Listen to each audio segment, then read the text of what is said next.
შეეხნენ აბსოლუტურად ყველა ორგანიზაციაც, რომელიც მათ მიმართ კრიტიკულად იყო განწყობილი, რომელიც არ ჯდებოდა ჩარჩოებში და მაქსიმალურად ცდილობდა რომ მოსახლეობაში აიმაღლებინა ცნობიერება ისეთ მნიშვნელოვან თემებზე, მაგალითად როგორიც არის ძალადობა, ადამიანის უფლებები, მაგალითად დღევანდელ რეალობაში ყველაზე მნიშვნელოვანი ტექნოლოგიების განვითარება და მისი მოვლენები და ყველაზე სამწუხაროდ ჩემთვის არის ის რომ დღეს უკვე ჩვენ ნახეთ რომ ეს ბიურო შეეხო ჩვეულებრივ სამოქალაქო აქტივისტებსაც, რომლებიც არ აპირებენ გაჩუმებას და რომლებიც რეჟიმს თვალში ხვდება.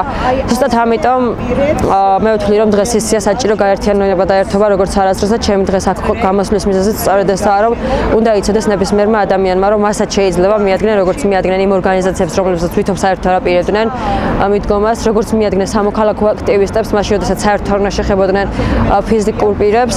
ამიტომ არავინ არ ვიცით ვის მოგვაკითხავენ, არავინ არ ვიცით შემდეგი ვისი საბანკო ამონაწერები იქნება საჭირო და საინტერესო მათთვის, ამიტომ უნდა გავერთიანდეთ ერთი იდეის გარშემო და ეს იდეა არის თავისუფალი დამოუკიდებელი ქვეყანა, სადაც ნებისმიერი ადამიანის უფლებები და პერსონალური მონაცემები იქნება დაცული და საიდუმლო. მათ არ უნდათ აქტიური მოქალაქეები. მათ არ უნდათ ადამიანები, რომლებიც მათ აკრიტიკებთ, მათ ნაბიჯებს აკრიტიკებთ, იმიტომ რომ დიქტატურას ეს ყველაზე მეტად აშინებს და არ აწყობთ. ყველაზე სამწუხარო ამ ამბავში ის არის, რომ ადამიანებმა გაითავისეს რაღაცნაირად ეს შიში და მათ ეს გამოუვიდათ.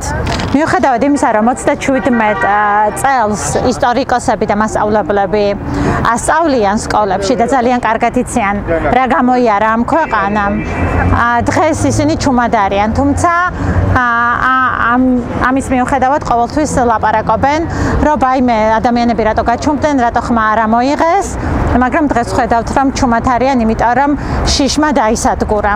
და დღეს რომ ჩემთან მოვიდნენ, ხვალ ყველა ოჯახში შევლენ და არავის არ ეგონოს ის რომ რადგან ჩემთან მოვიდნენ, იმიტომ რომ მე აქტიური მოქალაქე ვარ და სხვა რადგან ჩუმად არის, მათ არ შეეხებათ, ძალიან ცდებიან. იმიტომ რომ დიქტატურას ახასიათებს ის რომ ყველა ოჯახში უნდა შევიდეს და ყველაფერი უნდა დააზიანოს და გაანადგუროს. თანამოაზრეებთან ერთად გვინდა რომ დავაფიქსიროთ ჩვენი პოზიცია იმ სერიოზულად აღმავალი პროცესის, რომელსაც ახორციელებს არასამთავრობო ორგანიზაციების, სამოქალაქო აქტივისტების მიმართ ანტიკორუფციული სააგენტო.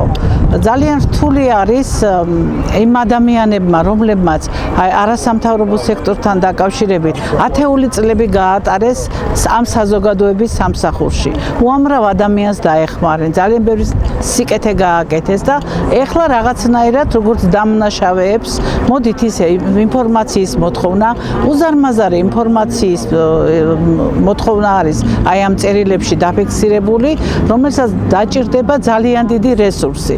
ამ შეზღუდული რესურსების პირობებში დამოუკიდებელი საქართველოს ისტორიაში ისეთი წნეხი და ასეთი მკაცრი მოთხოვნები საზოგადოებრივად აქტიური ადამიანების მიმართ, როგორიც დღეს არის.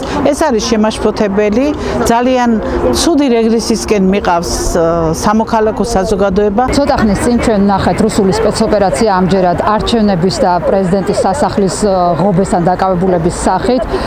რა თქმა უნდა, ეს კიდევ ერთი გადმოგდებული, ასე ვთქვათ, ანკესი არის, რაზეც სამწუხაროდ საზოგადოების ნაწილი წამოეგო, მაგრამ მე სულაც არ ვთვლი, რომ ამ ყველაფრის ფონზე უნდა გავჩერდეთ, პირიქით ეს უნდა იყოს ერთგვარი გაკვეთილი და გვასწავლოს თუ რა მხრიდან შეიძლება საერთოდ ჩაახშონ ცდილობა იყოს პროტესტის, გახლიჩონ საზოგადოება, რომელიც აპროტესტებს რუსულ რეჟიმს და არავითარ შემთხვევაში არ უნდა მივცეთ არავის საშუალება, რომ ის გამოხატო ის თავისუფლება, რაც ამ ეტაპზე შემოგჩენია, ესეც როგორღაც გაგვინულონ პირიქით, ახლა უნდა მეტად გავერთიანდეთ და დაუპირისპირდეთ რუსულ რეჟიმს. არავის არ ეგონოს, რომ აქ რაღაცა სახელისუფლებო ორგოლის სახით ვიღაცას ვებრძვით. ჩვეულებრივად რუსეთს ვებრძვით.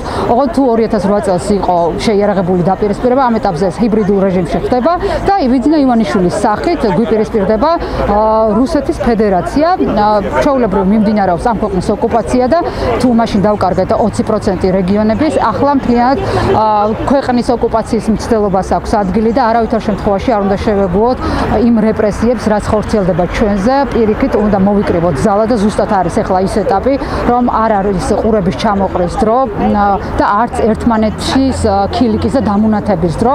ამ ეტაპზე რაც შეგვიძლია რომ გავაკეთოთ არის ის, რომ საერთო შეხების წერტილი მოვმძებნოთ ყველამ ერთად და ეს შეხების წერტილი არის თავისუფლების